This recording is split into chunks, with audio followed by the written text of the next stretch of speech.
প্ৰথমতে ফুলকবি আলুখিনি ভাজি লৈছোঁ।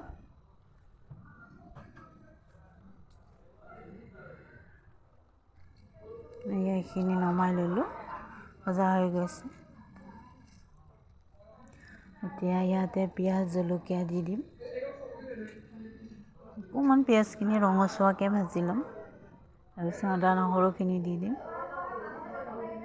আদা নহৰু কেঁচা গোন্ধটো যোৱাৰ পিছতে ইয়াতে বিলাহী দুটা কাটি থৈছিলোঁ, বিলাহী দুটা দি দিলোঁ। নিমখ দিলোঁ, হালধিও দি দিলোঁ।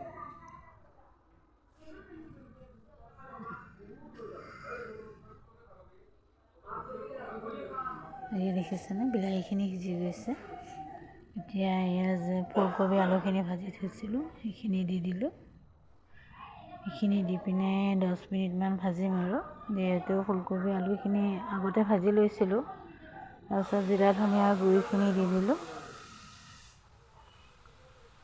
এতিয়া বেছি ভাজিব নালাগে। এয়া দেখিছেনে মছলাখিনিও ভালকৈ ভজা হৈ গৈছে, ফুলকবি আলু সিজি গৈছে। এতিয়া গৰম পানী দি দিলোঁ।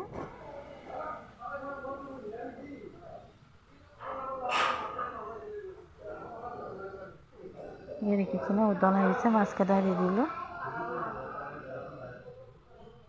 তাৰপিছত ধনিয়া পাত কাটি থৈছিলোঁ, হোৱাৰ পিছতে মই ধনিয়া পাত দি দিলোঁ।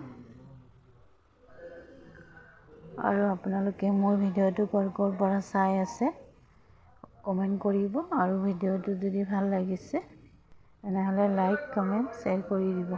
Okay, bye bye. কাইলৈ এটা নতুন ভিডিঅ'ত লগ পাম। Good night.